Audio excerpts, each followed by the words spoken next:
자, 오늘 읽은 오늘 증거할 말씀을 봉독하도록 하겠습니다. 에베소서 1장 7절로 10절 말씀입니다. 제가 봉독합니다. 여러분 눈으로 따라해 주시기 바랍니다. 우리가 그리스도 안에서 그의 은혜의 풍성함을 따라 그의 피로 말미암아 구속곧 죄사함을 받았으니 이는 그가 모든 지혜와 총명으로 우리에게 넘치게 하사 그 뜻의 비밀을 우리에게 알리셨으니 그 기쁘심을 따라 그리스도 안에서 때가 찬 경륜을 위하여 예정하신 것이 하늘에 있는 것이나 땅에 있는 것이 다 그리스도 안에서 통일되게 하려 하시니라. 우리가 지금 에베소서를 지금 살펴보고 있습니다. 오늘 읽은 이 본문의 말씀을 보면 우리의 구속의 범위를 굉장히 크게 우리에게 알려주시는 것을 우리가 보게 됩니다. 하늘에 있는 것이나 땅에 있는 것이 다 그리스도 안에서 통일되게 하는 것, 이게 구속의 본 모습이다 하는 얘기입니다. 오늘 이 말씀을 중심으로 해서 우리가 취하게 된 이 구속이 얼마나 장엄하고 큰 것인가 하는 것을 살펴봄으로써 우리의 신앙생활 가운데 통일되게 하는 이 성품을 어떻게 키워나가야 되는지를 생각하는 시간으로 갖도록 하겠습니다. 여기 보니까 우리의 구속을 예수 그리스도 안에서 그의 피로 구속하였다고 전제를 하죠. 예수 그리스도 안에서 그의 피로 구속을 하였다. 그것이 우리를 구속한 하나님의 경륜이다. 이렇게 되는 겁니다. 경륜 그러면 이건 굉장히 우리가 흔히 안 쓰는 말인데 경륜 그러면 이 경륜이라는 말은 어떤 뜻과 목적을 세우고 그 뜻과 목적을 의지를 가지고 이행해 나가는 섭리. 조금 어려워요. 그 경륜이라고 합니다. 그래서 이 경륜이라는 말을 우리 일반 성도들한테 적용해서 쓸 때는 이 말이 직분이 됩니다. 그래서 우리가 여기 집사직분, 권사직분, 장로직분 이런 직분들을 받지 않습니까? 또 이 직분이 없더라도 성도 자체가 가지고 있는 직분이 있어요. 그죠? 믿음을 가진 직분. 이게 제일 큰 직분이죠. 이 직분이 하나님이 우리에게 주셔서 사명 가운데 그 뜻을 의지적으로 이행해 나가라는 경륜이라는 말이다. 근데 이 경륜이라는 말이 하나님이 사용하시는 말이랍니다.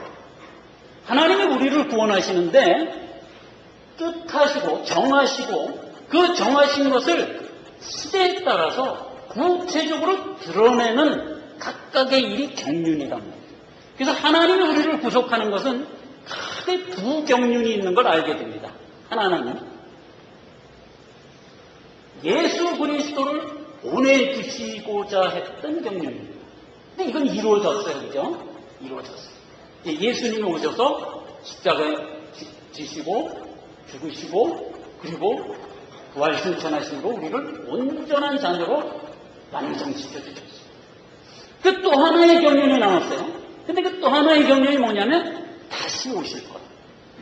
다시 오실 때 우리에게 베푼 모든 구원은 완성되는 것입니다.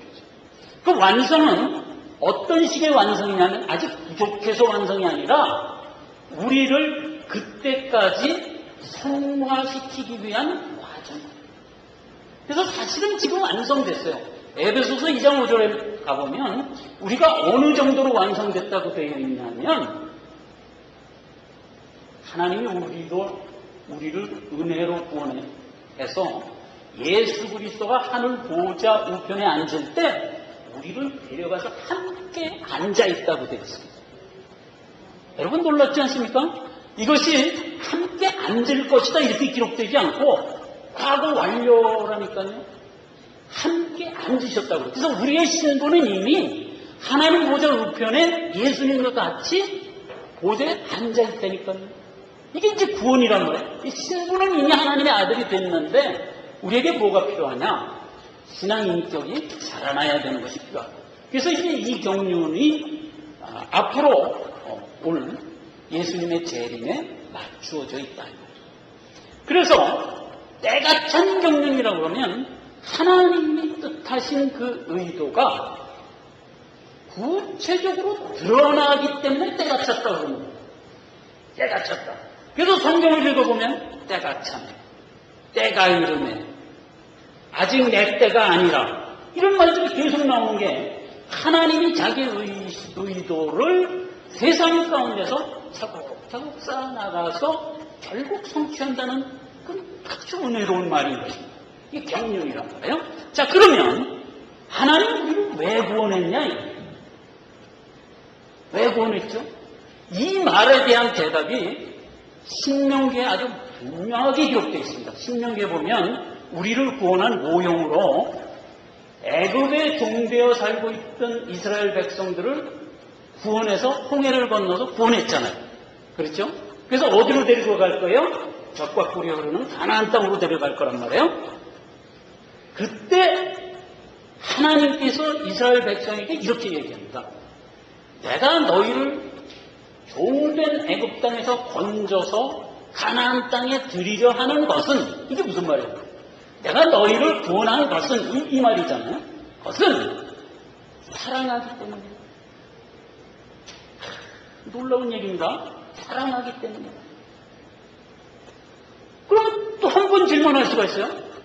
왜 사랑하죠? 그러면 그때는 답이 없는 거예요. 왜 사랑하느냐에 대한 답은 없는 거예요. 왜냐하면 사랑은 모든 하나님의 섭리의 마지막이기 때문에, 모든 하나님의 섭리의 마지막이 사랑이기 때문에 왜 사랑하냐고 더 이상 할 말이 없는 거예요. 여러분, 사랑이 어떤 것인가는 우리가 다 알아요. 어떻게 알죠? 하나님이 우리에게 주신 가족을 통해서 우리가 이미 알아요. 여기 특별히 오늘 다시를 비롯해서 어린 자녀들이 왔습니다. 저도 큰딸을 처음 낳았을 때 얼마나 이쁜지 어딜 데리고 다니려면 불안해가지고 어떻게 할 수가 없어서 눈을 살짝 열어서 여기다 넣고 다녔다고요. 얼마나 이쁜지. 그런데 이게 사랑이란 말이에요. 이 사랑을 우리는 알아요. 그래서 왜 당신은 이 딸을 사랑합니까? 이렇게 누가 와서 묻는다면 나는 대답할 게 한 개도 없어요. 일로 와. 딸을 한 대 때렸어. 이놈이 왜 사랑하냐고 어딜 감히 물어. 그냥 답이 없어. 이게 사랑이란 말이에요. 그럼 생각해 보세요. 하나님은 우리를 사랑하기 때문에 구원했다는 얘기는 나를 낳았다는 얘기야. 내가 하나님의 아들이라는 얘기야. 딸이라는 얘기랍니다. 여러분, 성경이 66권이 있습니다. 신약이 27권, 구약이 39권인데 구약을 통틀어서 한마디로 정의하라고 하면 어떻게 정의하냐면 신학자들이 한 겁니다. 이렇게 정의를 합니다. 너희를 구원할 예수 그리스도가 올 것이다. 이게 구약 한마디로 정의하는 겁니다. 그 다음에 신약 27권을 한마디로 정의하라고 그러면 이렇게 정의가 됩니다. 예수 그리스도가 오셔서 너를 구원합니다. 이거예요. 그럼 성경 전체를 통틀어서 한마디로 정의하라고 하면 어떻게 되냐? 이렇게 정의가 됩니다. 나는 너희 아버지가 되고 너희는 내 자녀가 되리라. 이게 성경의 결론입니다. 그러니까 하나님은 우리를 왜 구원했냐? 그건 당연하지. 내 새끼니까 구원했지. 이겁니다. 이게 사랑함으로 구원했다는 얘기예요. 그래서 하나님이 우리를 구원할 때 사랑하기 때문에, 자녀이기 때문에 구원을 했는데 그 경륜이 어떻게 이루어지냐 하면 예수 그리스도 안에서 피로 이루어졌다. 그럼 보세요. 우리를 구원하는데 왜 반드시 예수 그리스도이어야만 하며 또 피가 없이는 안 되는 것이냐 하는 겁니다. 이거는 여러분들이 신앙생활을 하면서 조금씩 다 알고 있는 내용이지만 오늘 일단 정리를 합시다. 왜 피가 아니면 안 되냐? 성경의 피를 이렇게 정의합니다. 레위기 17장에 보면 생명 이코르 피다. 이렇게 정의하는 겁니다. 생명이 곧 피다. 이겁니다. 그래서 생명을 속하기 위해서는 반드시 생명은 생명으로 속해야 된다. 그러니까 우리에게 잃었던 생명을 다시 살리려면 예수의 생명이 필요하고 그 예수의 생명은 곧 예수의 피란 말이죠. 그리고 이 피는 사랑에 더할 나위 없는 마지막 논증이 됩니다. 로마서에 가보면 우리에게 하나님의 사랑과 구속을 다 설명하고 이렇게 반문하는 장면이 나옵니다. 그런즉 이제 무슨 말을 하리요? 하나님께서 자기 아들을 아끼지 아니하시고 너희에게 내어주셨는데 어찌 너희와 함께 은사로 보호하지 아니하시겠느냐? 이렇게 되는 겁니다. 그러니까 예수 그리스도를 우리를 위하여 내주어서 피 흘려 죽게 하신 하나님이 어찌 너희를 소홀히 생각할 수 있겠느냐? 이 얘기예요. 그래서 이 피를 사랑의 극치로 우리에게 대비하고 있는 겁니다. 하나님이 너희를 사랑하였다는 가장 강력한 증거를 여기서 찾으라는 거예요. 내가 내 아들을 너를 위해서 내줄 정도라면 더 이상 할 말이 없지 않느냐? 이게 피의 내용이에요. 그 피는 곧 사랑인 거예요. 근데 이것만이 아니라 피는 또 언약의 상징입니다. 원래 옛날, 지금은 이제 법이 아주 이렇게 잘 발달되어 있기 때문에 모든 일이 법 가운데서 이루어지지만 옛날 고대 사회는 사람과 사람이 계약을 할 때 그 계약의 가장 강력한 증거물이 피였어요. 그러니까 동물을 잡아놓고 이렇게 쪼개서 그 쪼갠 사이에 양쪽에 손을 놓고 악수를 함으로써 계약이 성사되는 겁니다. 그러면 어떤 의미가 되냐면 이 계약은 우리가 죽을 때까지 이어가야 된다는 약속이 되는 겁니다. 만약에 니든지 내든지 이 계약을 파기하면 이 쪼갠 고기같이 되리라. 이 언약이거든요. 그래서 이제 고대 분동 지방에는 그 계약의 풍습인데 하나님이 우리를 구원하실 때 피로써 구원하셨다는 사실은 변개할 수 없다는 언약의 상징이에요. 이건 우리가 생각해내는 게 아니라 예수님이 친히 우리에게 알려주신 얘기예요. 그래서 고린도전서 11장에 가보면 예수님이 이 말을 친히 이렇게 했어요. 잔을 주면서 너희가 평소에 잔을 대할 때마다 내 피를 생각해야 해. 내가 너희를 위하여 흘린 피를 생각하면서 잔을 마셔야 해. 그러니까 우리가 콜라를 먹든지 뭘 먹든지 뭐를 먹을 때마다 마실 때마다 그걸 생각하라는 거예요. 그러니까 우리가 수시로 얼마나 많은 물을 먹어요. 그러니까 그때마다 그걸 생각하라는 거예요. 그러면서 하는 말이 내가 너희에게 흘린 피는 언약의 피니라. 언약이라는 거예요. 그러니까 내가 너를 낳고 너를 구원해 준 것은 내 의지의 편이라. 근데 이게 피로 된 언약이기 때문에 변개할 수가 없다는 거예요. 우리를 구원한 건 그래서 변개될 수가 없는 겁니다. 여러분, 내가 내 딸과 아들을 낳고 그 관계를 변개할 수 있습니까? 너 이제부터 내 아들 하지 마. 이건 말이 안 되는 거예요. 그 똑같은 거예요. 하나님이 우리를 구원하여 낳으시고 지금 신앙생활을 이어가게 하시는 이 관계, 이 구원의 관계죠. 이 구원의 관계는 변개할 수 없다. 이게 피에서 증명이 되는 겁니다. 이 피로 세운 언약입니다. 절대로 변개할 수가 없는 겁니다. 마지막 하나입니다. 왜 피냐? 피는 심판이거든요. 심판. 이거는 어떤 의미에서 우리와 상관이 없지만 우리와 깊이 관련이 되어 있습니다. 왜냐하면 우리는 아담 하와 이후로 가출한 사람들이죠. 하나님을 거부하고 죄인의 자리로 떨어졌던 사람들이에요. 그런 우리는 죄인의 자리로 떨어진 이 자리가 죄란 말이에요. 하나님이 거기 가지 마라 그랬어요. 가면 거기는 사망의 자리다 분명히 얘기했거든요. 그런데 우리는 사망의 자리로 갔다고요. 그게 죄란 말이에요. 그래서 사망의 자리로 갔기 때문에 우리는 죽을 수밖에 없다고요. 죽을 수밖에 없는데 그 죽을 수밖에 없는 우리의 죄를 하나님이 씻기 위해서는 죄값을 치러야 되거든요.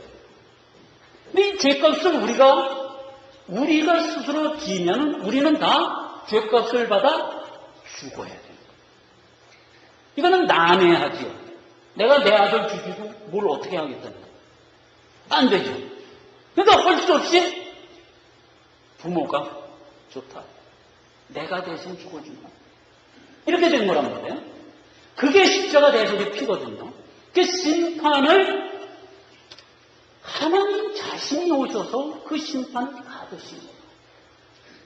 받으신 거예요. 그래서 피를 흘리는 거예요. 이게 피 안에는 사랑과 언약의 의미가 있지만 심판의 의미가 있어요. 우리가 치렀어야 할 죄값을 하나님이 친히 치르는 심판이에요. 그래서 예수님 십자가에 못 박혀 죽으실 때 이 심판을 받으신 모습을 우리가 역력히 볼 수 있잖아요. 엘리 엘리 라마 사박다니 아버지 아버지 어찌하여 나를 버리셨나요? 이 외침 속에서 예수 그리스도가 십자가에 죽으신 거예요. 그래서 이 심판의 표가 있는 거예요. 그래서 예수 그리스도의 피가 아니면 우리를 구원할 수가 없는 거예요. 이렇게 해서 구원을 한 겁니다. 이렇게 구원을 받은 우리가 이제 하나님의 마지막 경륜, 즉 다시 오실 예수 그리스도 재림을 기다리는 위치까지 우리가 오게 된 겁니다. 그래서 오늘 보고자 하는 것은 이렇게 구원받은 우리가 받은 이 구원의 크기가 얼마나 큰 것인가 하는 것을 오늘 읽은 이 본문 10절 말씀이 이렇게 기록되어 있는 걸 다시 보게 됩니다. 하늘에 있는 것이나 땅에 있는 것이 다 그리스도 안에서 통일되게 하려 함이라. 이게 이제 우리에게 베푼 구원의 크기란 말이에요. 여러분 기억하십니까? 아담과 하와가 불순종하여 죄로 넘어갈 때 어떤 현상이 일어났냐면 이런 현상이 일어났습니다. 아담과 하와가 득죄하여 죄인이 되니까 아담과 하와의 부속되었던 모든 천지만물이 저주를 받아버렸습니다. 아니, 천지만물에 무슨 죄가 있다고 아담이 죄를 졌는데 천지만물은 왜 저주를 받나? 이렇게 생각하실지 모르지만 여러분 아담과 하와가 선악과를 먹기 직전의 장면을 보시면 그 이유를 알 수가 있어요. 왜냐하면 하나님 모든 천지만물을 다 지으시고 아담한테 가지고 옵니다. 야, 이것도 만들었다? 그럼 아담이 저건 소나무. 야, 이것도 만들었다? 그거는 사슴. 그리고 아담이 전부 이름을 짓는 겁니다. 여러분, 창조를 하나님이 하셨는데 이름은 누가 짓는다고요? 아담이 짓는다고요. 이게 무슨 의미냐면 아담이 주인이라는 겁니다. 모든 천지만물, 여러분 장엄하다 그러죠. 우리가 우주를 보면서 위대하다, 크다, 광대하다 이러는데 웃기는 소리예요. 이게 전부 아담에게 준 아담의 것이라고. 아담의 소유물이에요. 그리고 나서 아담에게 명합니다. 이 모든 천지만물을 관리하고 다스려라. 그 우리에게 준 거예요. 자, 여기 뭐에 대한 모형일까요? 이게 우리를 하나님의 자녀로 완성시켜서 어디로 갈 거예요, 우리가? 나라로 갈 거잖아요. 하나님 나라. 거기 가서 하나님 나라에 있는 모든 피조물을 우리로 하여금 다스리게 하시려는 겁니다. 이게 구원의 완성의 모습인데 이 최초의 구원의 완성의 모습을 아담 창조할 때 에덴 동산에서 사실은 부여했다는 거예요. 그래서 모든 천지만물을 아담에게 주어서 관리하고 다스리게 했다는 거예요. 즉 모든 천지만물은 아담에 부속된 소유물이었다 이겁니다. 그런데 아담이 득죄하여 범죄를 하니까 아담에 부속되었던 모든 소유물이 덩달아 저주를 받게 되었던 것이다 이겁니다. 자, 그런데 지금 이 구속을 얘기하면서 뭐라고 얘기해요? 다시 회복하는 거예요. 하늘과 땅에 있는 모든 것이 그리스도 안에서 통일되게 하려 합니다. 이게 구속의 규모입니다. 내가 이 과정을 읽으면서 굉장히 큰 은혜를 받았습니다. 우리가 구원받는 것은 나만의 얘기가 아니었구나 하는 것을 내가 깨닫게 됐어요. 나만 구원받는 게 아니고 나에게 구속되었던 모든 천지 만물이 같이 구원을 받는 것이구나 하는 것을 제가 깨달았어요. 어떤 식으로 같이 구원을 받을 건가는 물론 당연히 신령하게 구원을 받습니다. 여러분, 우리가 베드로후서나 요한계시록에서 보았듯이 주님이 오셔서 재림하게 되면 이 땅과 하늘은 소멸돼서 사라져버릴 거예요. 그러면 여기에 있던 모든 피조물은 우리가 신령한 몸으로 부활하여 하나님 나라에 가는 것 같이 신령하게 다시 태어날 겁니다. 그래서 새하늘과 새 땅으로 들어가게 되는 겁니다. 이게 이제 구속의 모습이다. 여러분, SF 영화에서 투명인간이라는 영화 본 적이 있죠? 한번 생각을 해보세요. 투명인간. 어떤 약을 먹으면 그 사람이 투명해지는 거예요. 그래가지고 자기가 안 보이는 거예요. 야, 이거 얼마나 신나요, 그죠? 그래갖고 이제 이 박사가 약을 한 숟갈 먹었어요. 짱 나고 자기가 안 보이는 거예요. 그래서 이제 거울 앞에 딱 가봤더니 깜짝 놀란 거예요. 자기는 안 보이는데 입고 있는 옷이 그냥 남아있는 거예요. 그러니까 어디 가서 야, 나 안 보인다 그러고 자랑을 할래야 할 수가 없는 거야. 옷을 입고 있으니까 뭐 얼굴만 안 보이고 살만 안 보였다 뿐이지 옷이 막 왔다 갔다 하니까 이게 나를 감출 수가 없다. 그래서 이제 투명인간이 생각되는 게 어디 가서 무슨 비밀스러운 일을 하고 싶으면 천상 누드가 돼. 이게 보통 불편한 게 아닌 거예요. 여름에는 그나마 좀 나은데 겨울에는 이게 방법이 없잖아요. 이게 투명인간이 이게 아주 컨비니언스 하기가 못하구나 하는 걸 이제 제가 그 영화를 보면서 느꼈습니다. 우리의 구원이 나만을 쏙 빼서 구원을 하는 건 꼭 이런 꼴이 돼요. 우리가 마치 무슨 투명인간이 된 것 같은 거예요. 나만을 구원해서 쏙 빼가면은 나의 구속되어 붙어있던 모든 것은 멍하니 쓸쓸한 거예요. 아닌 거예요. 하나님이 나를 구원할 때는 나에게 구속되었던 모든 천지만물도 한꺼번에 구원해요. 자, 이 말이 제가 생각해낸 말인 줄 알았더니 성경에 기록되어 있더라고요. 우리 다 같이 로마서를 한번 볼게요. 로마서 8장입니다.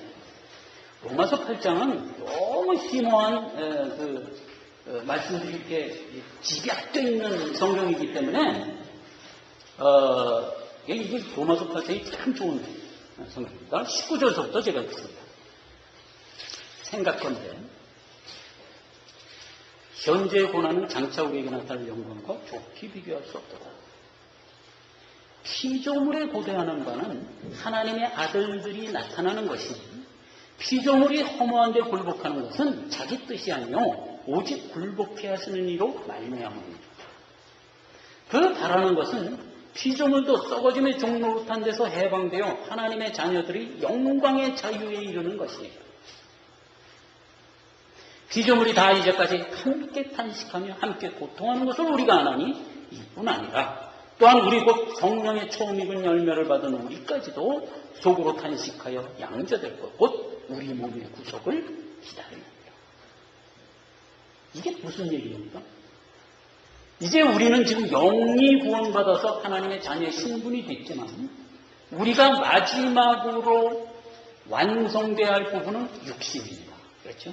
우리 육신마저도 신령한 몸으로 변화되어야 될 것입니다. 그게 언제 이루어진다고요?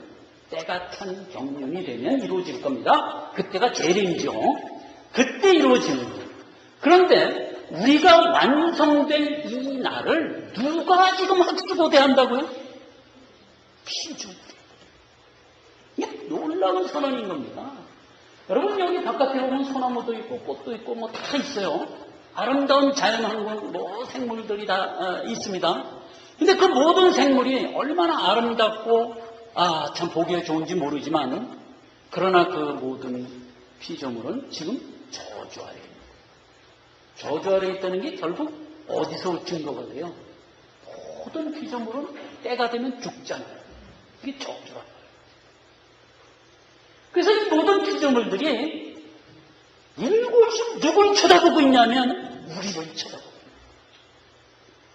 말할 수 없는 단식으로 영광의 하나님의 아들이 완성될 것을 탐식함으로 바라보고 있다니까요. 이야, 이 놀라운 기록이 성경에 기록되어 있을 줄은 꿈에도 모릅니다. 그러니까 나의 구원은 나의 구원이 아닌 거예요. 나를 비롯한 나의 부족된 모든 것의 구원인 거죠. 그래서 우리는 내가 구원을 받을 뿐 아니라 나에게 막중한 사명이 있는 것을 알게 되는 거예요. 그래서 우리에게 뭘 허락했다고요? 신앙생활을 허락하는 겁니다. 이 성품을 가지고 내가 모든 것을 품어야 된다는 이 성품을 가지고 우리의 신앙생활을 살게 하는 겁니다. 어디서? 가정에서, 친척 가운데서, 이웃 가운데서, 생업도시 가운데 살게 합니다. 여러분, 성경에 서신서가 있어요. 그죠? 서신서. 신약의 27권 중에 13군데가 서신서입니다.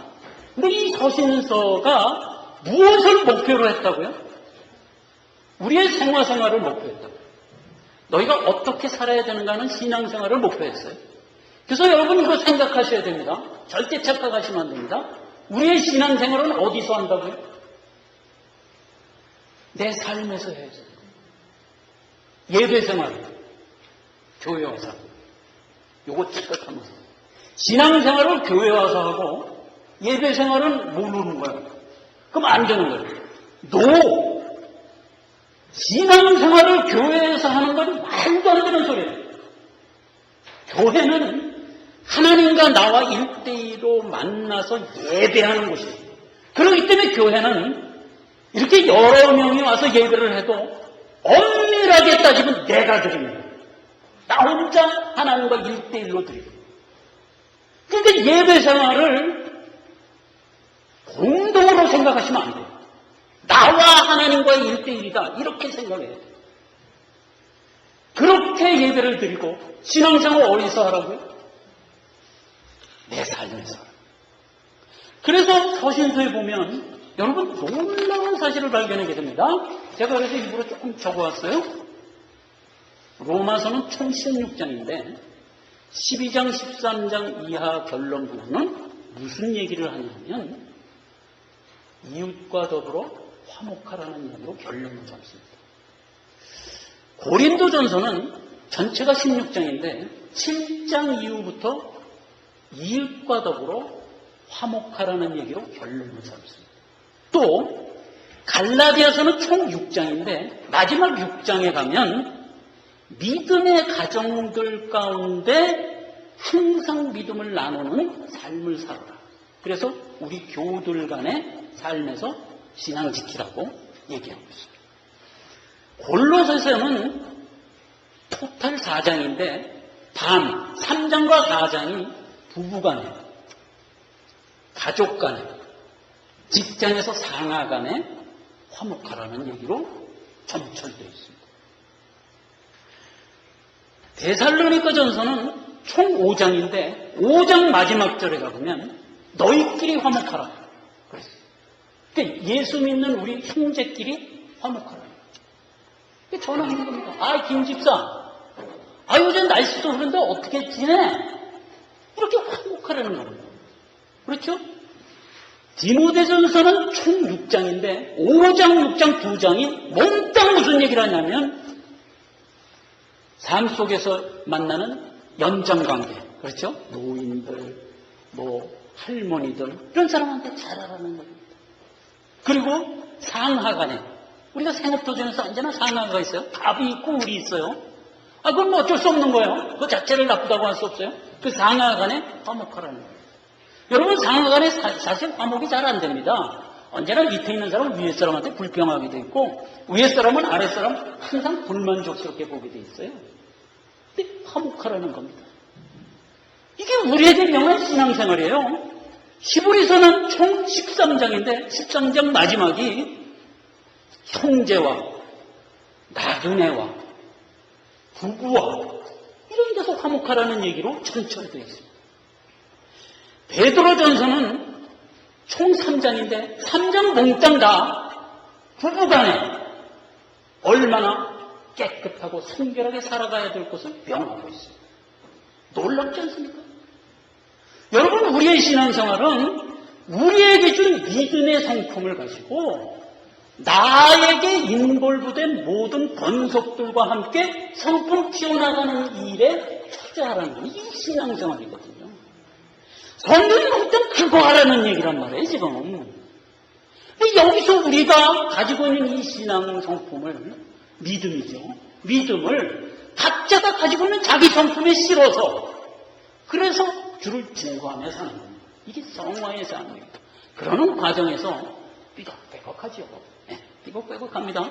그러나 우리가 도망 잃지 않고 하나님이 나에게 준 사명입니다. 아까 얘기했죠. 경륜이다. 나에게 준 경륜이다. 우리가 무슨 일을 당할지 알 수 없어요. 그렇죠. 누구를 만날지 무슨 일을 당할지 알 수 없으나 그 일을 앞에 놓고 우리가 항상 뭘 생각한다? 내가 하나님의 아들이고 하나님이 내게 주신 생명, 그래서 내가 구원받은 것은 나만의 것이 아니다. 그렇죠. 모든 피조물이 지금 나만 쳐다보고 있다니까요. 하물며 형제겠습니까? 하물며 가족이겠습니까? 이웃이겠습니까? 직장에서의 만나는 사람들이겠습니까? 그렇죠. 그렇게 해서 화목해 나가라는 겁니다. 그래서 신약에 와서 보면 항상 결론이 너희끼리 화목하라. 너희가 소금이 돼서 화목하라. 소금이 되는 게 뭐냐면요. 내가 화목의 주도자가 되는 겁니다. 저쪽이 나를 화목하면 받아주시는 그런 게 아니고 내가 주도자가 되는 겁니다.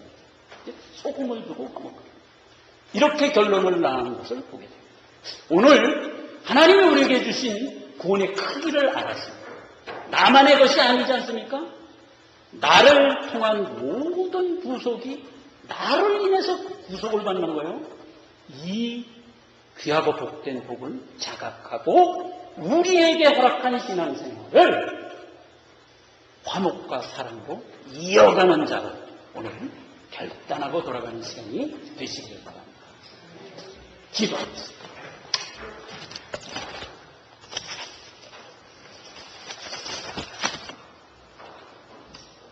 하나님 아버지, 은혜를 감사합니다. 우리에게 주신 복이 얼마나 큰지 감히 가늠하기가 힘듭니다.